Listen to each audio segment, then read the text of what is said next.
ფოთში ტურისტული სეზონი დასრულდა. მალთაყვის სანაპირო წელს რეკორდული რაოდენობის ვიზიტორი მიიღო. ჩატარდა სხვადასხვა სპორტული ღონისძიებები, გაიმართა კონცერტები ქართული ესტრადის ვარსკვლავების მონაწილეობით. ტურისტული სეზონი ტურიზმის სამსახურის უფროსმა ბექა გუგუშვილმა შეაჯამა. დასრულდა 2025 წლის ზაფხულის სეზონი მალთაყვის სანაპიროზე. სეზონი, რომელმაც მე ვიტყოდი, ჩაიარა საკმაოდ კარგად, დამტვერთული იყო. აღნიშნული სანაპირო როგორც სპორტული, ასევე კულტურული ღონისძიებით სასიამოვნოა და მისასალმებელია ის ფაქტიც, რომ წლიდან წლამდე აღნიშნული სანაპიროს მიმართ იზრდება ინტერესი.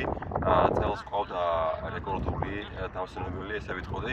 ასევე წელს იყო საკმაოდ დიდი აქტიურობა კერძო სექტორის მხრიდან, რომლებმაც აღნიშნულ სანაპიროზე განათავსეს სხვადასხვა კვების, გასართობი და მოსასვენებელი ობიექტები, ვისთვისაც მინდა მადლობა უთხრა თითოეულ მათგანს და ესე ვთქვათ, ველოდებით უკვე უფრო დატვირთულ შემდეგ წელს.